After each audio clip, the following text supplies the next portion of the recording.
The best way I can get you into the subject of where we are and where we might go or might move towards is to really bring you into probably the most important of the recent developments in the peace process. And I got to take you back to 2005, not too far back, but to about 2005, because Israel's experiment with the disengagement from Gaza created a lot of the parameters in Israeli thinking about the future of where we go from here. Now, many of you might recall that the Israeli disengagement from Gaza was somewhat unusual. Normally, when Israel has taken a move to withdraw from any of the territories that it captured in the 1967 Six-Day War, that was usually as a result of a negotiation. For example, Israel also was in possession of the Sinai Peninsula after the 1967 war, eventually withdrew from the Sinai Peninsula as a consequence of the Egyptian-Israeli Peace Treaty of 1979. From there, you have that expression, land for peace. But here, the Israeli leadership under Ariel Sharon took a different decision. There was a realization in 2004 that Yasser Arafat had not made the transformation that many people thought he had made when he signed the Oslo agreements on the White House lawn, or when Abu Mazen signed for him, when he shook hands on the White House lawn in 1993. This was not Nelson Mandela rejecting a past of violence, a past of armed struggle, and preferring instead a political process and political dialogue. Arafat, it became crystal clear to the Israeli leadership, was still involved up to his forehead in terrorism. There had been the case of the Korean A weapons ship and the attempt to smuggle Iranian weaponry into Gaza, which had been intercepted by Israeli commandos, naval commandos in the Red Sea. There had been Operation Defensive Shield in 2002 as a result of what was called the Second Intifada. And in Operation Defensive Shield, Israel obtained enormous numbers of documents in Arabic, Palestinian documents, actually also Saudi documents, which we can discuss later, in Palestinian headquarters. It became clear that Arafat was using the budget of the Palestinian Authority to pay organizations like the Tanzim and their operatives who were involved in suicide bombing attacks against Israel. So there was no transformation here. There was complete regression. And therefore, the possibility of reaching a full peace agreement with Arafat seemed extremely unlikely, particularly against also the background of the failure of the Camp David summit, which we'll talk about maybe in questions and answers. So Arafat wasn't the person you could negotiate with on the Palestinian side. What about his successor, Mahmoud Abbas, also known by his nom de guerre, Abu Mazen? Well, I've spent hours with Mahmoud Abbas and so have many other Israeli negotiators. He's a nice guy. He gives you a sense of candor, but he does not have the backbone to do what is necessary to provide security both to the Palestinians and to Israelis. And therefore, with that realization, Ariel Sharon said, okay, I can't negotiate a deal with the Palestinians.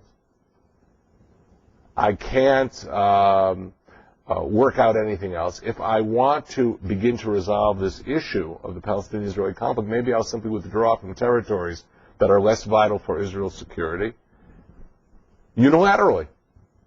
And it will begin to put into play a situation whereby Israel will retain territories that are vital for its national security and withdraw from those that are less vital, particularly if they have large Palestinian populations. There was the basis of the Gaza disengagement. Now, the Gaza disengagement, and let me add to that, the situation in southern Lebanon that evolved in those same years, from the year 2000 until 2006, raised certain new questions to Israelis about the wisdom of executing the same pullbacks in the future, particularly the unilateral pullback approach. Because what happened? In Gaza, Israel pulled out of every square inch of Gazan territory.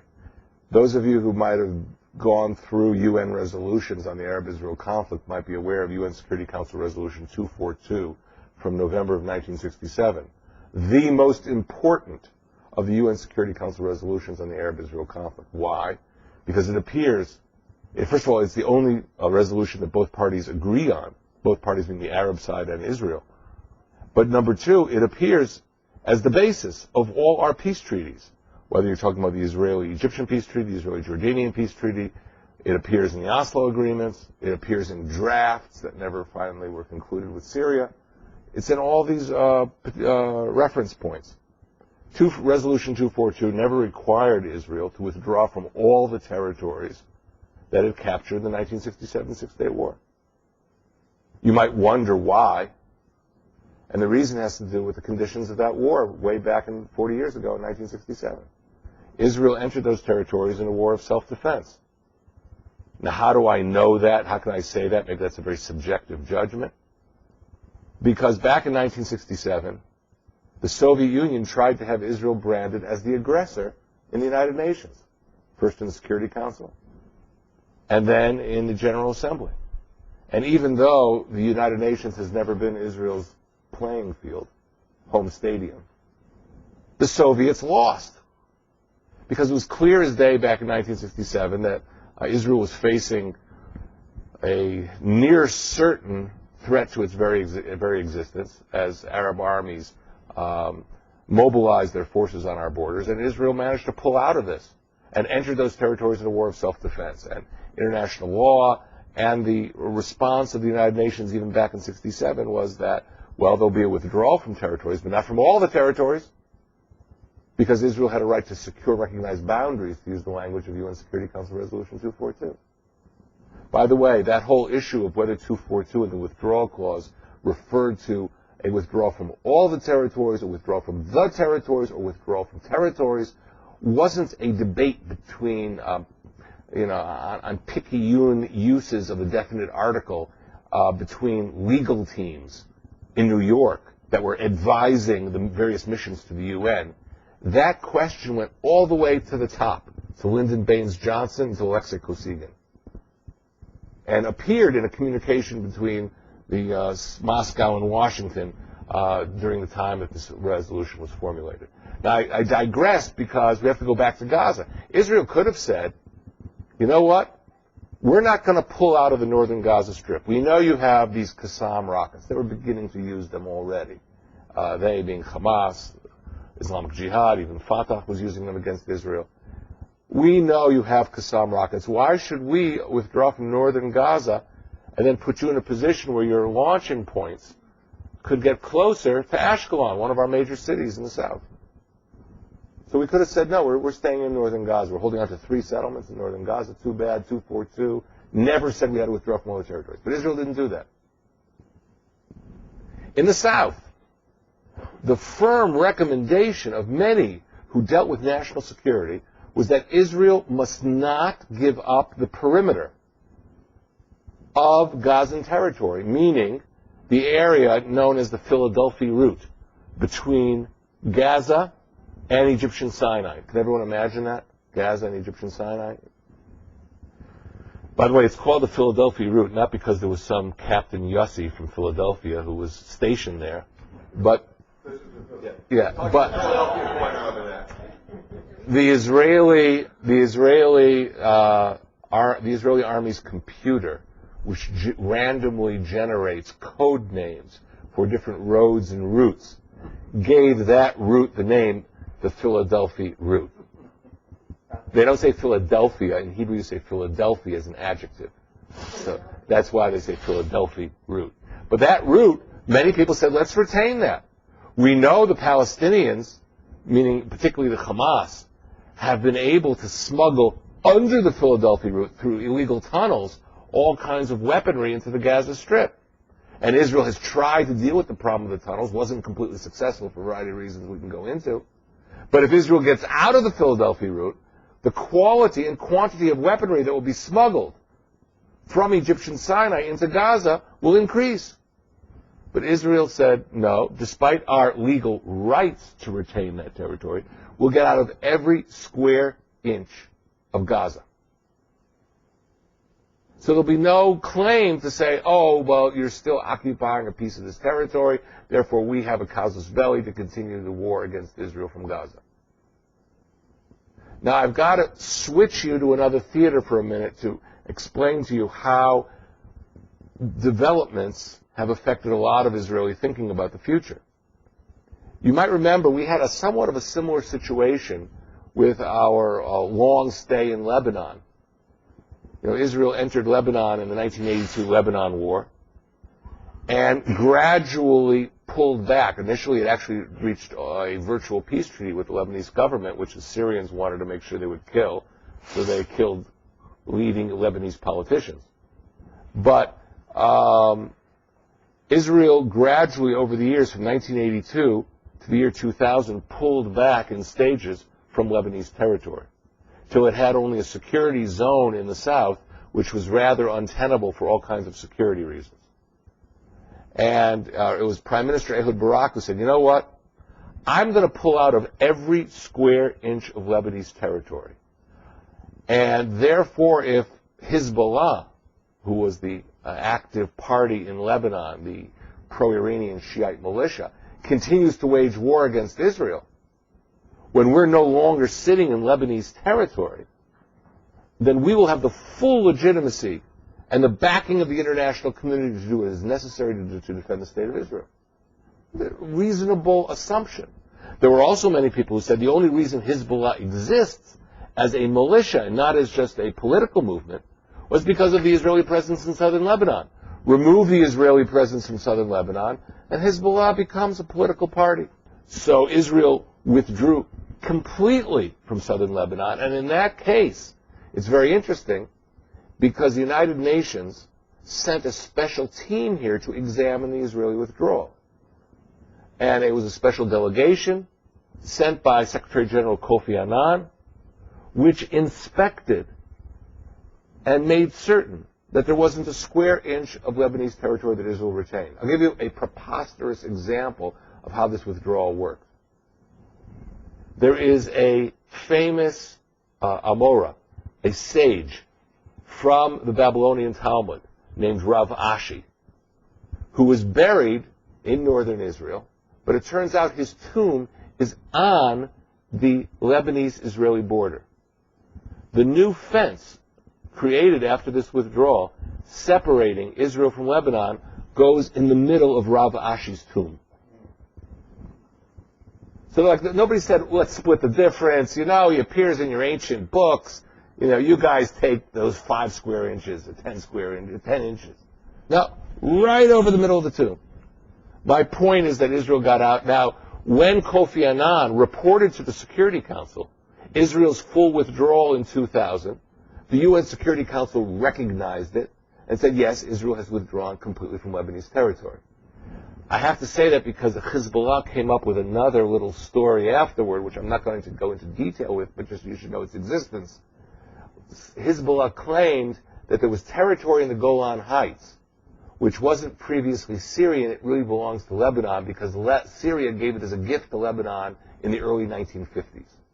So you cannot say that Israel fully withdrew from Lebanon until this little chunk of Golan territory, known as the Sheba Farms, is also given over to Lebanon. And therefore the cause and the reason for maintaining the war against Israel continues.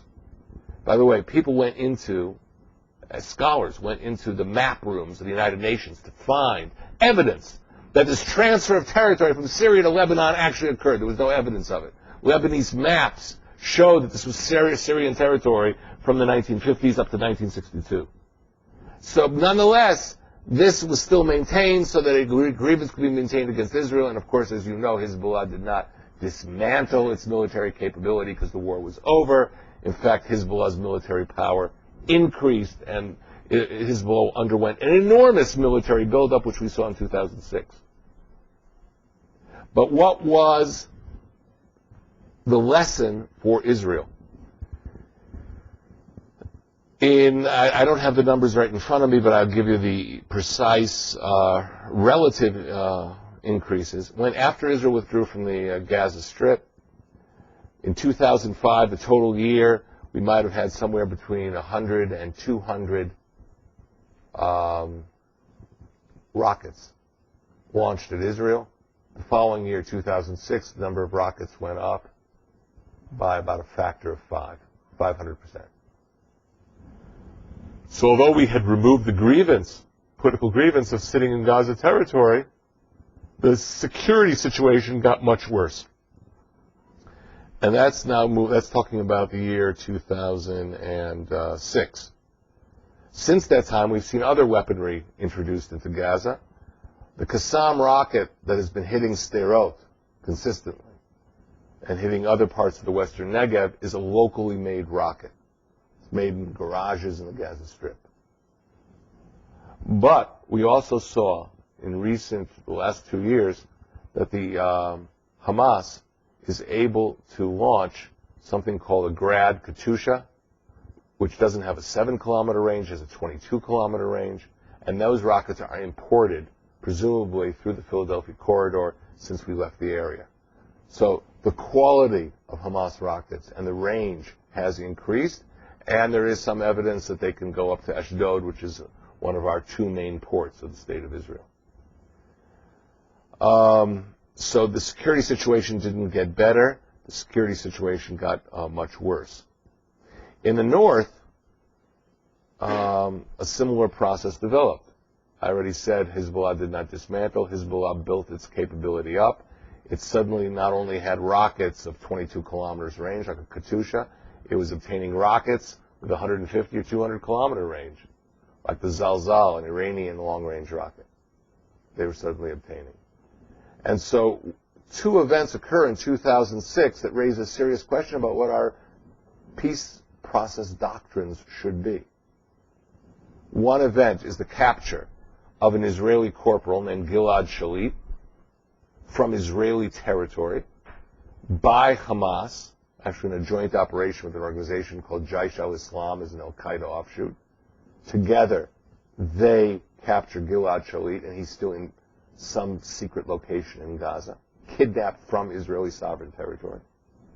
And the second event is when Hezbollah crosses the border of Israel and captures 2 Israeli soldiers, Regev and Goldwasser.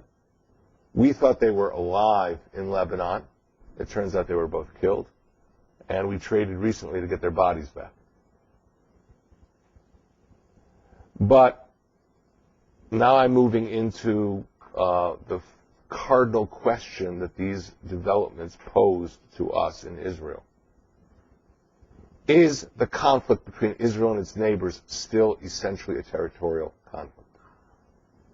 The general wisdom, conventional wisdom, when you talk to people in the West, is that Israel has a territorial conflict with its neighbors, resolve that territorial conflict, and the overall Arab-Israel conflict will begin to go away. But if a conflict in 2006 emerged as a result of attacks from territories that Israel had withdrawn from, then maybe it's not exactly a territorial conflict any longer. Maybe it's something else. And the something else that I'm going to suggest is it is part of a much broader conflict now between radical Islam and the West, in which this is only a local expression of that conflict. What has made the conflict even more exacerbated than just an ideological conflict with an abstract notion like radical Islam versus the West is the involvement of Iran. It is Iran that equips Hezbollah. It is Iran that trains Hezbollah. And now we also know, in other words, Israeli intelligence has ascertained this, that Hamas members leave the Gaza Strip, go into Sinai, into Egypt, fly to Syria, fly to Iran, and get training in Iran by the Iranian Revolutionary Guards. So it's a broader conflict now than just a territorial conflict. Now, what should Israel do in the future, given what it has just experienced? First of all, Israel has to understand that any future initiatives to reach arrangements with our neighbors must improve the security of Israelis rather than undermine the security of Israelis. it's very possible to make a forthcoming move in the peace process. And the results will be exactly the opposite of what you expected. Let me go back to Gaza for one moment. Many people, I supported the Gaza withdrawal. It was very hard because I knew there were problems that would emerge. I said, let's give it a chance. Many people thought that if Israel pulls out of the Gaza Strip, no more civilian presence of settlements, no more military presence of the Israeli army, that Gaza might have a reasonable chance to transform itself. You know, in the northern Gaza Strip, you had these, and actually in central and southern Gaza, you had these hothouses where you had this tremendous Israeli agribusiness. There was an effort to buy up those hothouses, turn them over to the Palestinians. A lot of Americans put money into that. And there was hope that then these Palestinians could export that agribusiness now under their own ownership to the European Union, provide jobs, provide money to the Gaza Strip. There's shorefront property there. I mean, if you could go in there with large multinational hotel chains, build up beautiful shorefront Mediterranean property, you could have great tourist business. But here's something that most people aren't aware of. There's another asset. Prime Minister Barak in the year 2000 decided that although the Oslo agreements gave Israel control of the sea space, the area of the ocean off the Gaza Strip, Barak decided to concede that to the Palestinians with the knowledge that in the undersea area there were huge underwater gas fields. And British Gas received the contract to develop those fields. You could have had the Gaza Strip exporting gas to Israel or to other customers and making huge amounts of money for the population of the Gaza Strip. So you could have had agribusiness, you could have had tourism, and you could have had the development of those gas resources, natural gas resources. And so Gaza could have had a great chance. I mean, it would have been an exaggeration to say this was going to be Singapore on the Mediterranean. But nonetheless, it might have been something better. And many people felt in policymaking communities in the West that when Israel withdraws from territory, it helps lower the flames of radical Islamic rage, because this conflict is seen as such a central conflict in the overall bigger conflict between the West and a radical Islam. But rather than getting Singapore on the Mediterranean, what we ended up getting was Waziristan on the Mediterranean, that wild area of western Pakistan where Mr. bin Laden is probably hiding out. And we suddenly saw al-Qaeda offshoots springing up in the Gaza Strip. And we got the exact opposite of what everybody had planned. We thought we were getting the beginnings of a peaceful solution. We got far more chaos. So that's a first thing that Israelis will insist upon in any arrangement, that enhances the security of Israelis. It doesn't further undermine the security of Israelis. After all, people's lives are involved. This is not just a debating point on CNN. A second question is, what kind of arrangements does Israel need in the long term to protect itself and protect its security? We got out of the Gaza Strip. We got out of the Philadelphia route. Can anyone describe for me what is the Philadelphia route of the West Bank?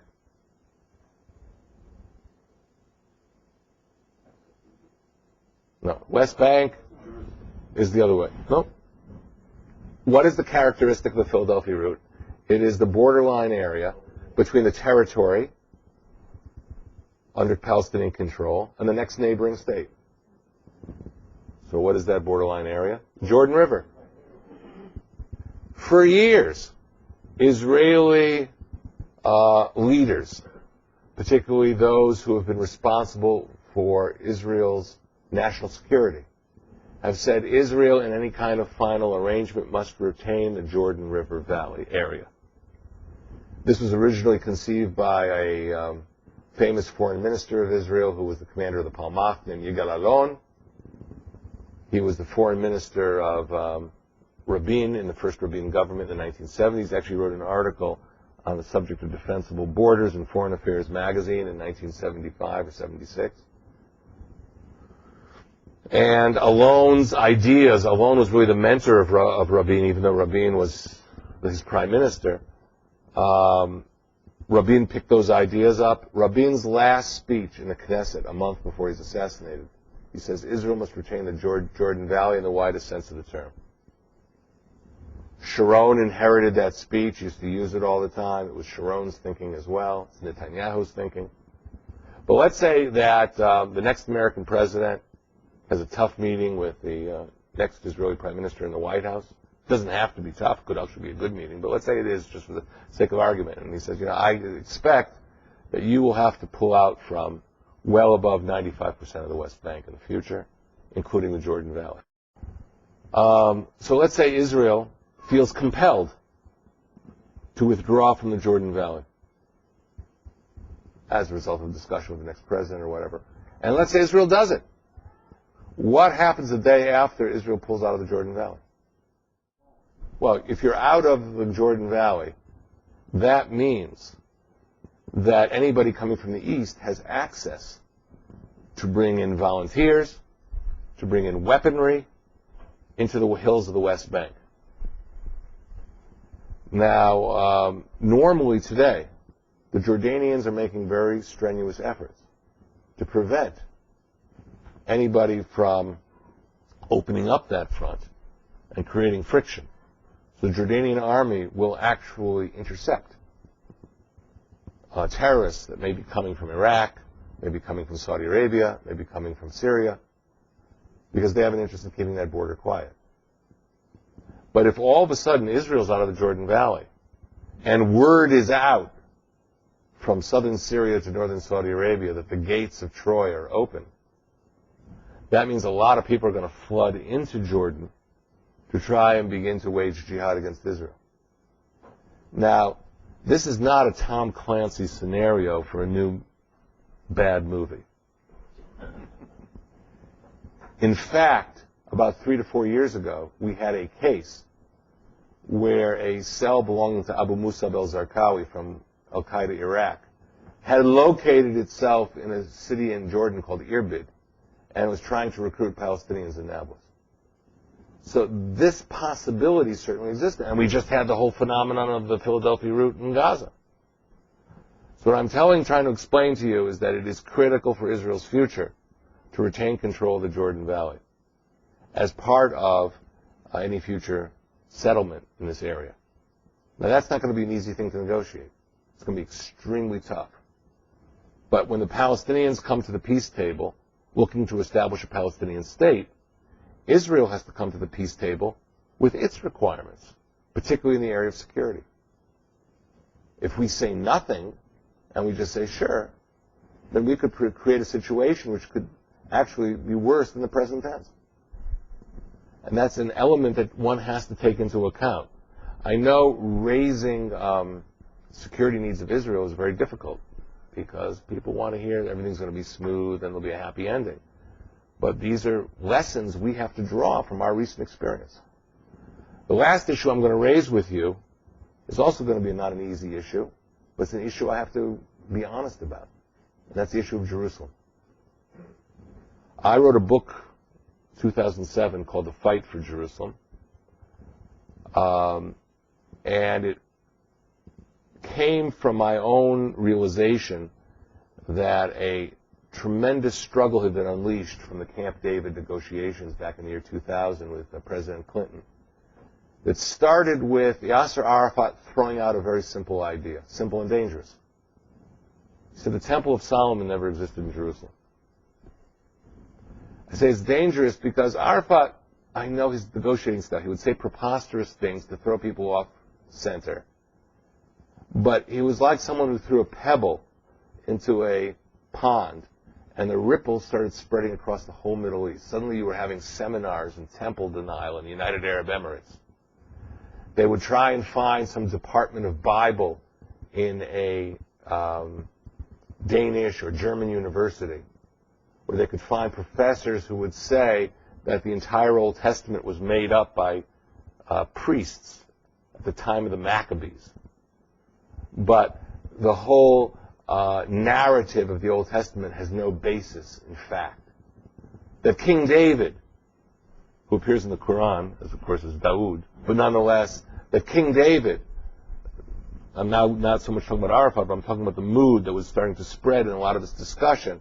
It was a minor chieftain on a hilltop, village chieftain, etc., not capable of monumental building. And this kind of idea started spreading around the Middle East. I have a very close friend who's a translator of the Quran in England and has very good connections in the Gulf. He said, Dore, it's not just about temple denial. You got it wrong. It's about questioning the entire foundations of whether there was an ancient Israelite kingdom or whether the kingdom of Judah ever existed. And this was part of a political struggle. Because to deny the other, to deny the legitimacy of the Jewish presence here, required you to deny the entire history. So I ended up writing this book, which started with diplomacy, went into archaeology. And one of the themes that I developed in this book, I always felt that Islam had ups and downs, like a sine curve in its relations with non-Muslims. There was Umar bin al-Khattab, who conquered Jerusalem, from the Byzantines, who opened up Jerusalem to Jews for the first time in 500 years.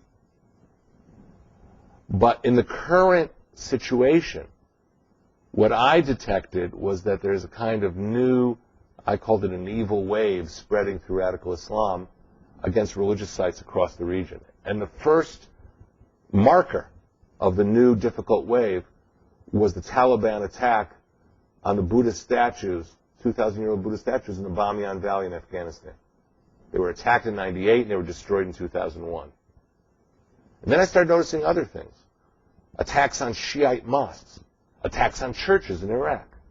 There's the famous Shiite mosque, the Al-Askari Mosque in Samarra, where the 10th and the 11th Imam, according to Shiite tradition, had buried.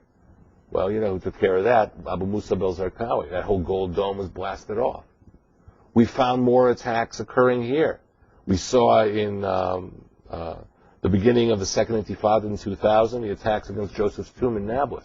If you read Mark Twain, Innocents Abroad, you'll see the description of Joseph's tomb as a tomb that was admired and shared by Muslims, Jews, Christians, and suddenly you see this angry mob trying to tear this tomb apart. An invasion and attack of the Shalom HaYisrael synagogue, the ancient synagogue in Jericho.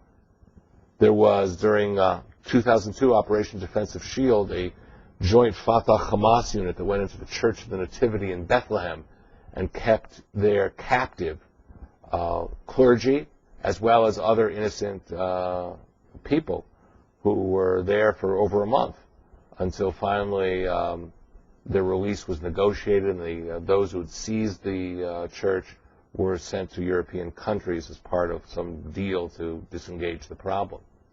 But what we had essentially seen was increasing attacks on holy sites. They lost their immunity, whatever immunity they had acquired in recent years. The final blow was the very complex status of the Temple Mount.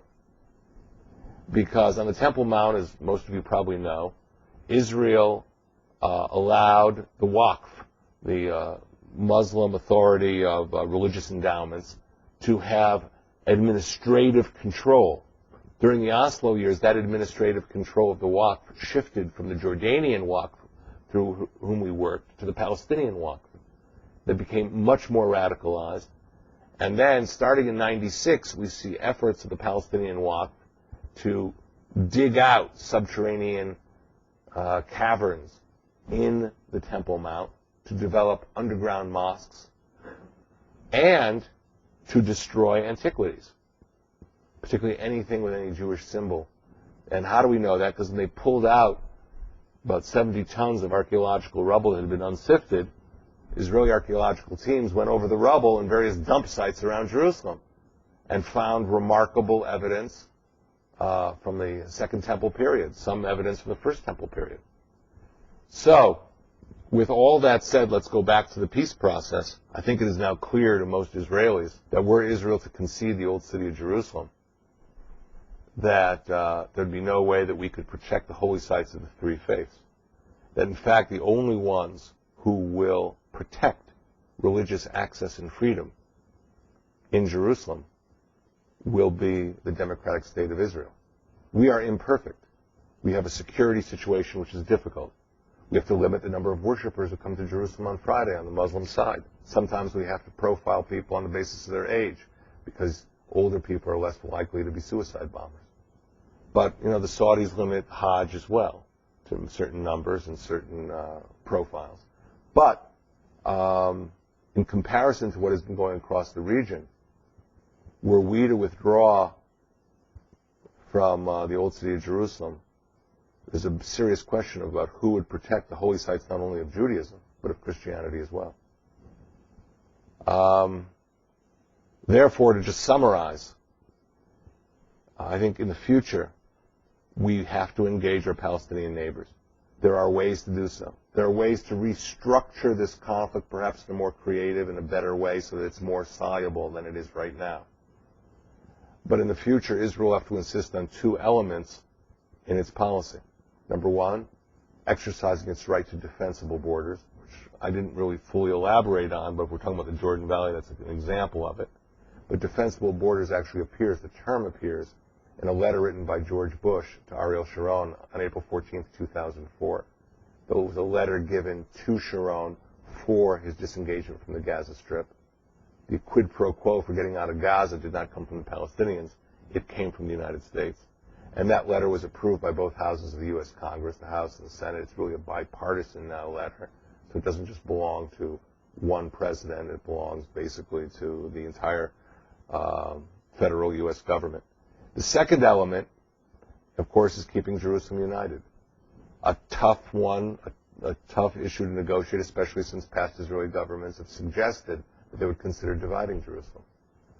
Rabin, in his last speech in 1995, a month before he was assassinated, not only spoke about the Jordan Valley, he spoke about that Jerusalem must remain united under the sovereignty of Israel. It was his last speech in the Knesset. That was Rabin's position. That was Sharon's position. I can tell you that firsthand. And it will probably be the position of Israel in the future. Let me stop here. And I'll gladly take questions on the issues I raised or on broader regional issues that might be of interest to you.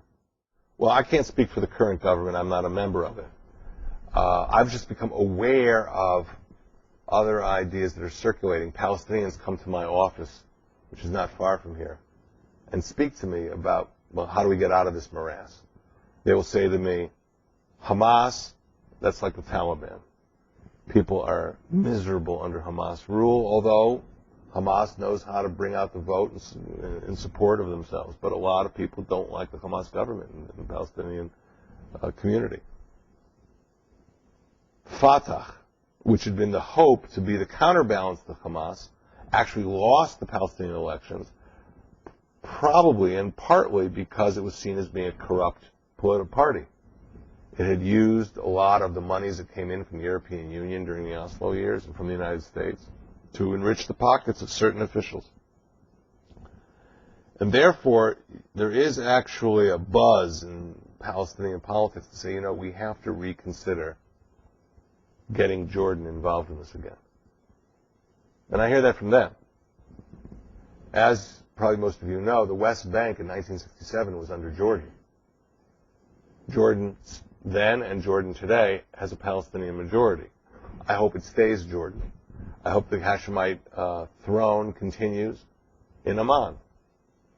But as Jordan balances its relationship with its Palestinian population, it is also considering that maybe having a relationship, perhaps confederal, with the West Bank is better than just letting the West Bank go on its own.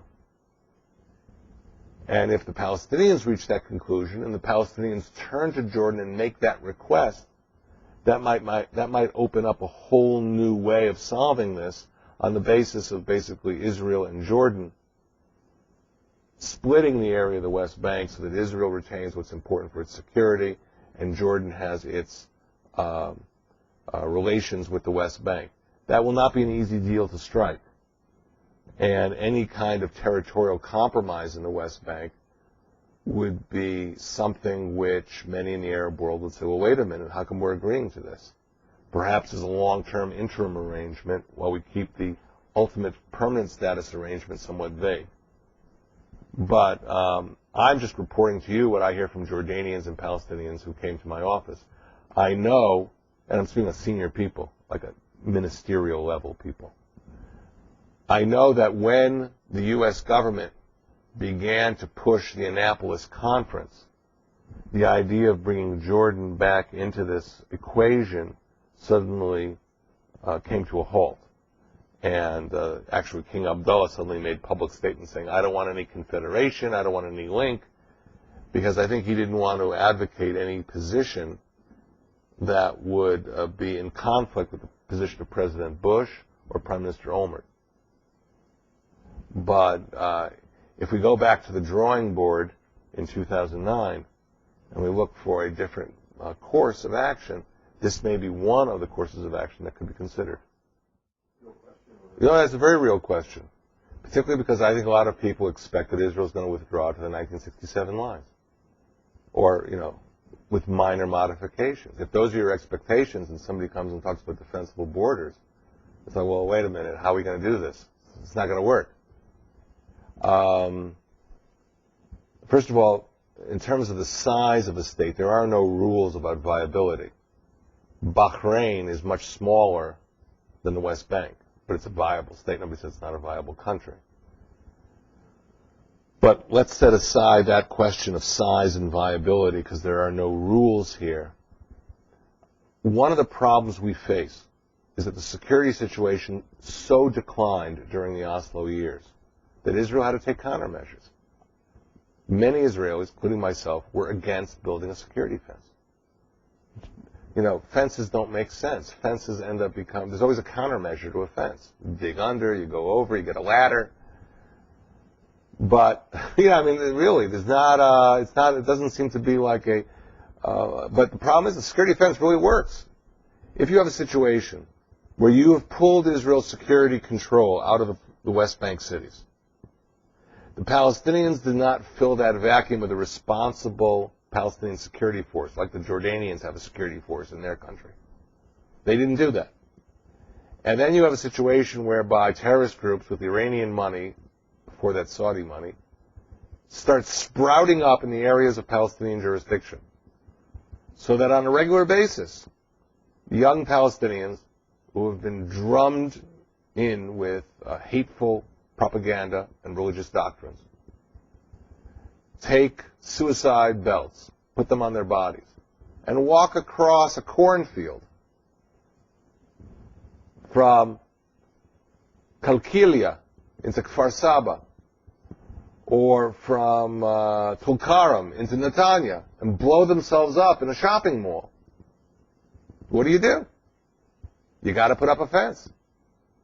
At least the fence doesn't leave you completely open. And this fence is not a fence that electrocutes a person who touches it. When you touch the security fence, it sends a signal to a control area, which will have in 15 minutes an Israeli unit there in jeeps. So you can see what's going on. That's how the whole system works. I wish there hadn't been a fence, but that's what happened. The issue of roadblocks. We didn't have this stuff before. Before 1993, in the ancient days of the Madrid Peace Conference, 1991, you could drive from Gaza to any West Bank city and probably not face a roadblock. It was no big deal. But as the security situation deteriorated, our countermeasures had to increase.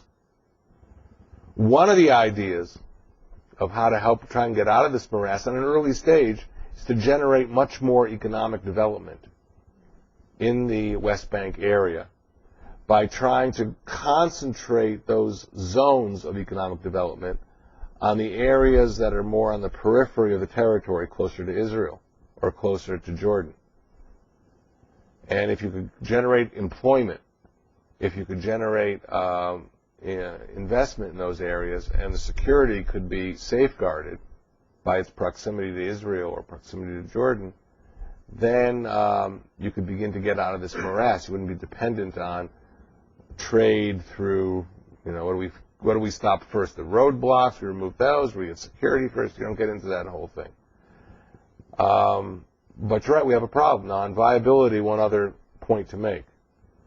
Should there emerge a Jordanian confederation with the West Bank or parts of the West Bank, then that certainly would help resolve the viability problem, because it would just be a zone or an area of a larger entity. But if that's all the Palestinians get is the whole West Bank minus Israel's need for security and interest in Jerusalem, then it is a rather limited outcome in comparison to the expectations that people have had recently.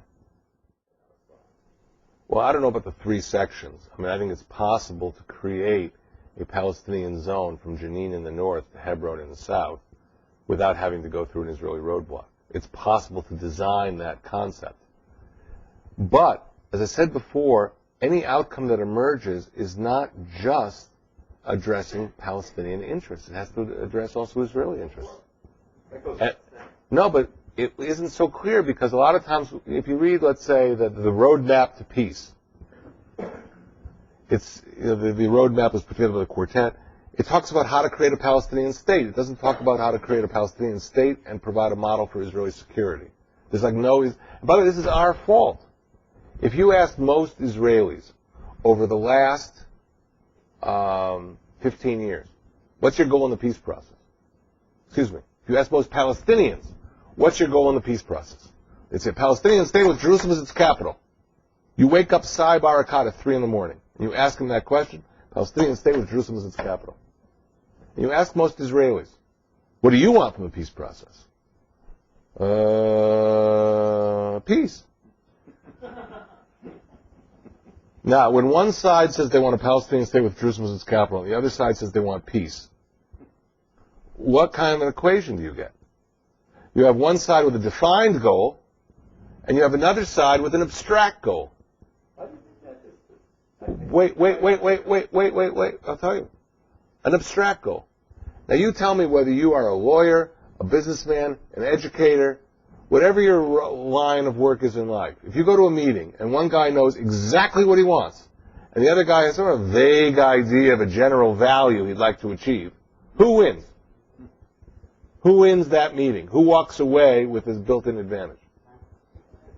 The guy with the defined goal. So I think part of this problem is a failure of Israeli diplomacy.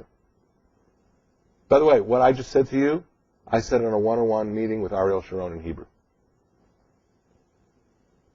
Then I gave him solutions. But, in the meantime, we've got a problem.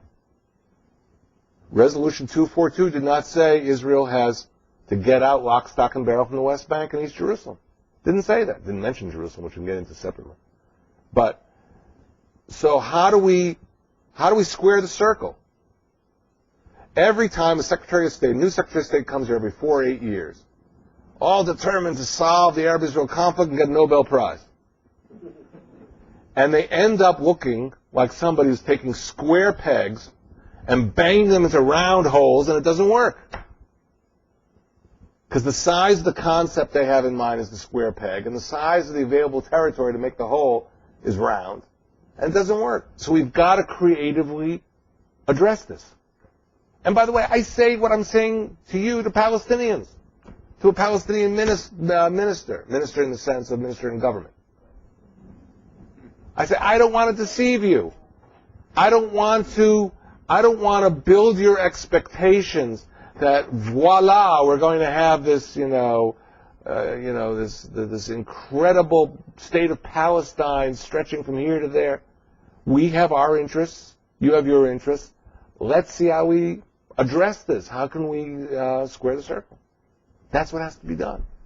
But I cannot, as a person who's been in the past in public life, maybe in the future I will be, I cannot advocate a course of action that will put Israelis in peril. If we give up the Jordan Valley, because, we've got a nice, I'll be a little facetious, a nice editorial in the New York Times. If we give up the Jordan Valley, there is weaponry all over the Arab East. From the Arab East is the Mashrek, the area from Syria, Iraq, northern Saudi Arabia. There's weaponry there that hasn't even touched this area, like shoulder-fired missiles, an SA-7, man pads they're called in the Pentagon. to take down jumbo jets over Ben Gurion Airport. They're going to come here. Everyone says, where are the weapons of mass destruction of Saddam Hussein? Well, there were thousands of man-pads in the Iraqi army. I don't know where those are. Al-Qaeda used an SA-7 against an Israeli Arkia aircraft taking off from Mombasa in 2002. They will come into the West Bank. The West Bank is adjacent to Ben Gurion Airport. Our entire situation will change here. We do not have foreign Islamic volunteers from Yemen, from Pakistan, from wherever, Saudi Arabia. You open the gates of Troy, first they're going to come into Jordan to set up camp. The Jordanians are going to have a deteriorating security situation because they'll come in large numbers. And then they'll come in here. And the whole situation will change. And I can't in good conscience be a part of or advocate a process that could lead to that. And again, it's not Tom Clancy worst case analysis. There's plenty of precedent to show that this is exactly what's going to happen.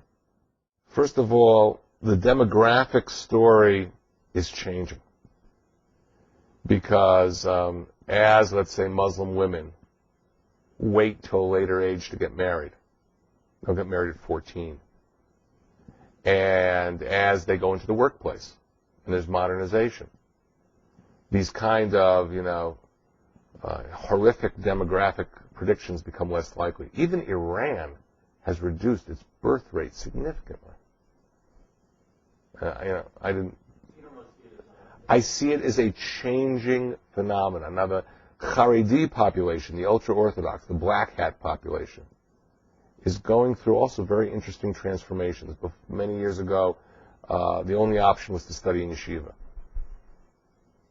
But I think the transformation began in Brooklyn in the United States, as more and more men would begin to take courses in accounting, and so now some of them become very affluent accountants in the United States, law, and live in two worlds. And their wives would also be employed, perhaps at home, and find some kind of employment so that situation is changing, and their incorporation into Israel. We have a special unit in the Israeli army called Nachal Haredi. So there's more involvement in the Israeli system. The kind of ideological rejection of the Zionim, of the Zionists, that we saw maybe 30, 40 years ago still exists, but the numbers that are involved in those hardline positions are much smaller. I'll just share with you, today I actually was brought into this. I was asked to attend a meeting between former Prime Minister Benjamin Netanyahu and Barack Obama.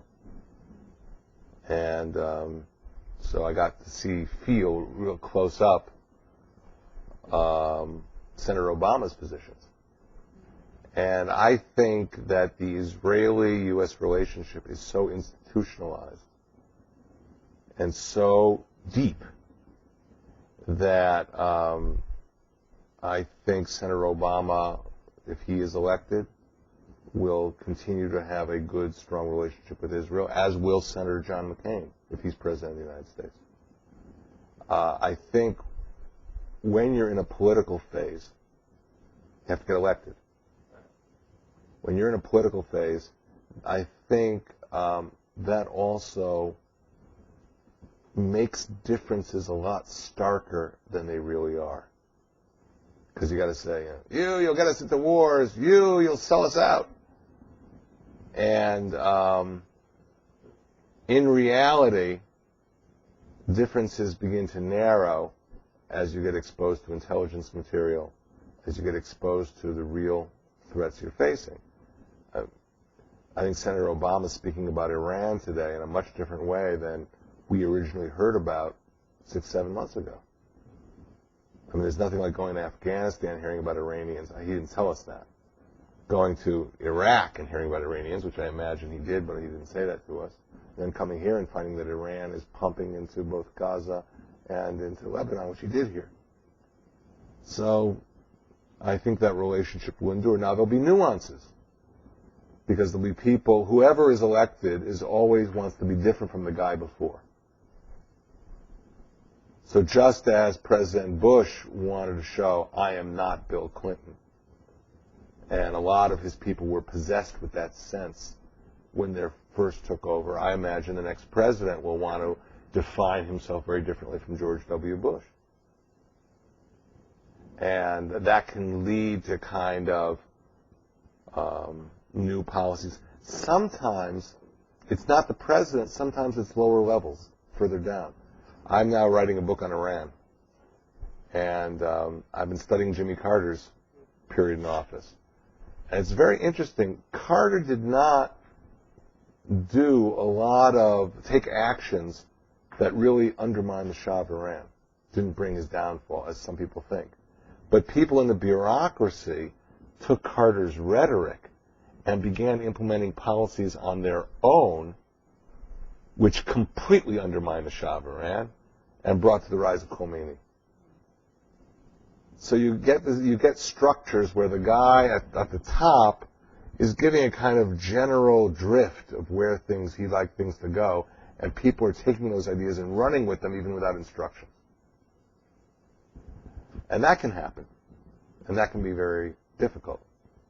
But the fundamentals are so strong that I don't see a clash coming whether Senator McCain is elected or Senator Obama is elected. I don't really know enough to answer your question. Look, one of the problems we face on the Palestinian side is that the youth's heads have been poisoned by incitement. And the incitement is not just, let's say, we always talk about the school textbooks. You'll hear that from Israelis many times. School textbooks do not teach, Palestinian school textbooks don't teach a culture of coexistence. They teach a denial of the other and hostility towards Israel. But more than the textbooks, in this case, I think what's more responsible for what's going on in young people's minds is the activities in the mosques. Okay, I want to share with you one of the hardest things. I'm American-born. I was born in the state of Connecticut. And, I actually grew up in a rather liberal background. When I was at the Y Plantation, one of the issues that came up was the need to remove mosque preachers who might be associated with Hamas and put in more moderate mosque preachers as a security arrangement talked about by our security services.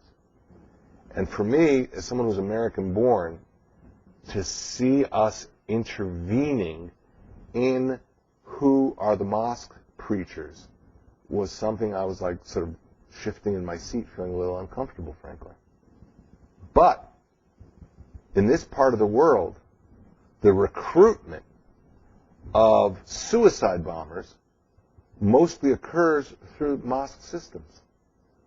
Mosques are incredible conduits for either preaching hatred. I have a guy who works in my office who's born in Tunisia. He speaks Arabic, and he lives in East Talpiot, and he's listening to the mosque preacher at 5 in the morning with this very, very strong sound system on his mosque, and he hears this incredible anti-Jewish rhetoric being blared into the people there. So if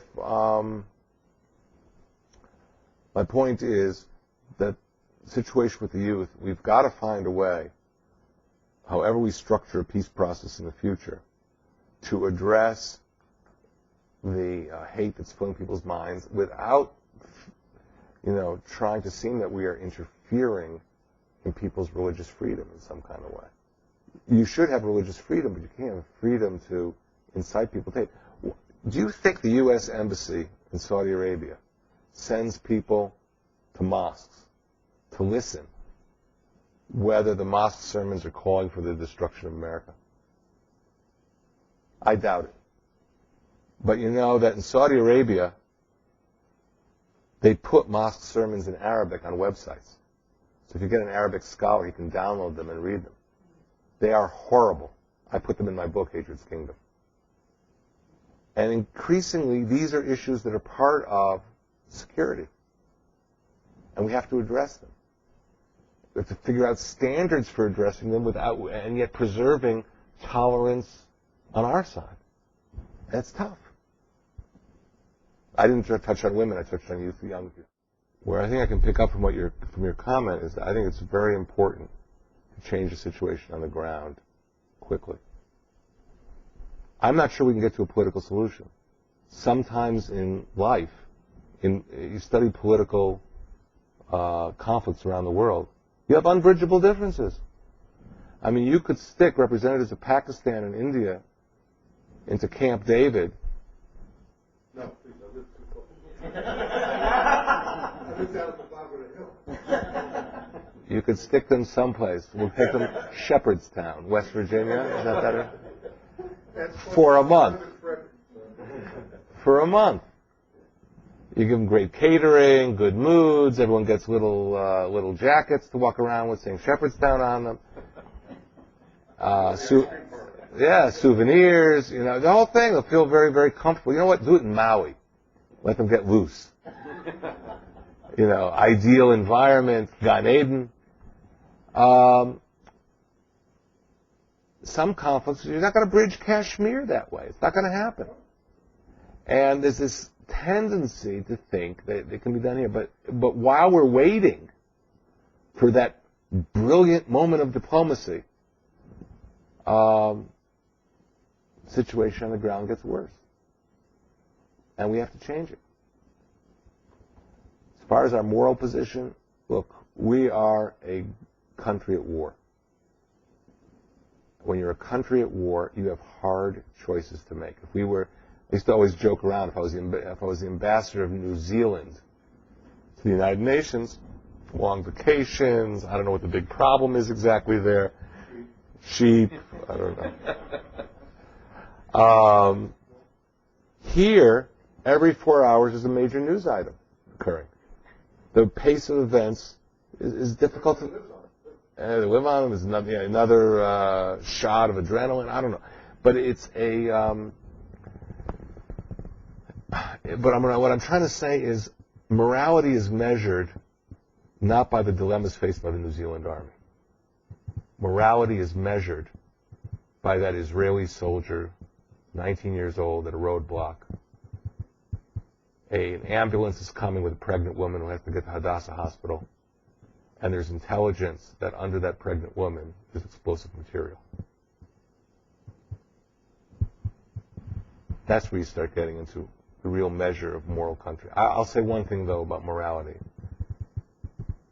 I was asked by the planning branch of the Israeli army, because I'd been a former ambassador to the UN in 2002, to come to a meeting in the planning branch because the Kofi Annan was going to come here with some kind of high-level delegation to inspect our performance during the war in terms of laws of war. And next to me was a brigadier general who had a pile of manuals of how to wage counterinsurgency warfare in built-up areas, French manuals, British manuals, and American manuals. And most of them said, these are the things you have to use: air power, artillery, and flamethrowers. This is how you wage counterinsurgency warfare. In fact, in Mogadishu, the UN, under UN command, used Apache helicopters with automatic fire used against the various militias in Mogadishu. We had a place called the Jenin refugee camp, which was considered the heartland of the suicide bombers. Israel developed a technique, because there's a problem going into a refugee camp. Arafat didn't want to send his boys into the Jenin refugee camp. But there's a problem going into a refugee camp because if you're in the alleyways where it's open, snipers can get you from above, from shooting from above. And in order to conduct this military operation, Israel developed a technique of breaking through walls, going into one building, one house, breaking through the wall to the next adjacent house, and not having to go outside getting shot at. Nonetheless, because Israel did not use air power, did not use napalm, did not use artillery, did not use flamethrowers, 22 Israeli soldiers were killed in that battle, who were all fathers of families. And the wives, the widows, came to the heads of the Israeli defense establishment and said, well, it's all very nice that you're very moral, but I don't have a husband now. Why didn't you use air power? Those are the hard choices that we face. And by the way, these are the same choices I imagine the U.S. Army faces in Iraq or in Afghanistan. And that's where this is where it's really tough. This is where armies need to consult with theologians, with philosophers, to know what to do in these very precarious situations. Yeah, I finished reading Carter's book on the decline of moral values in the United States. And that's for it. And what was the last part you said? I finished reading Yes. Here the night before. Yes. Jimmy Carter. I see. On the decline of U.S. moral values. And Speaks to some of this too. The loss of the country. but that's the real test. It's when you're facing this kind of problem. The whole issue, when we were originally taking out Hamas leaders, using all kinds of Apache helicopters with incredible pinpoint intelligence. I forgot what the expression they used for this. Extrajudicial killings. Sounds horrible. But you're at war. You don't have a trial against the soldiers on the other side. And if you take out the commander of a terrorist organization, isn't that more moral than massively invading the area and killing a lot of civilians at the same time? I mean, these are the kind of trade-offs you have to take. But now, if you're not used to the war on terrorism at all, then you don't confront those kind of questions. Now, I have to address something. Look,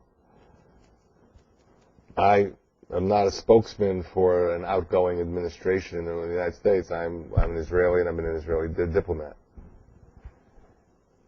Bush got a little bit of an unfair shake in terms of his involvement in the peace process, in my judgment, because the situation on the ground was not ripe for doing very much. We had a situation where the whole world believed Yasser Arafat was a good guy. And it turned out the guy was supporting terrorist attacks against us. And there was one special envoy after another who arrived here. I remember General Zinni, Anthony Zinni, former CENTCOM commander, lands here, comes to Jerusalem, and it looks like a war zone. Ben Yehuda Street had fire coming out as bombs were going off. There was nothing for him to do. You had a war. Powell came. The head of the CIA came as well. Each of them had plans, but they were working with a situation that was impossible to work with. And it wasn't as though, well, they should have hired a special envoy, and they didn't. They should have taken Dennis Ross out of the mothballs and sent him. I don't care if they'd sent the greatest negotiators in history. There was nothing you could have done between 2000 and 2004 to move anything along.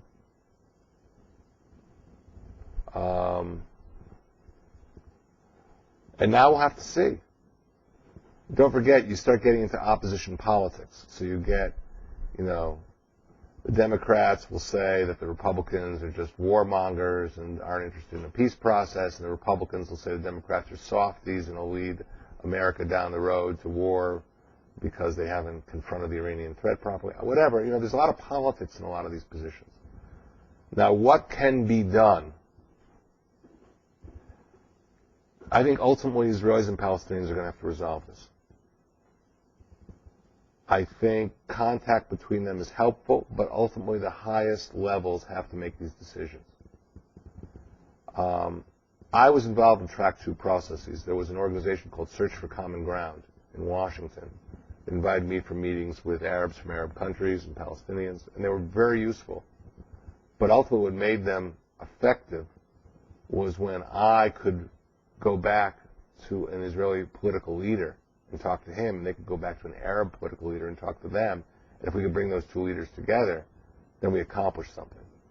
It's nice to sit in a, resort in Greece using the money of the U.S. Energy Department or something like that to talk about a future Middle East, but only when you get people with leadership positions and responsibility positions can you really make a change, realistically.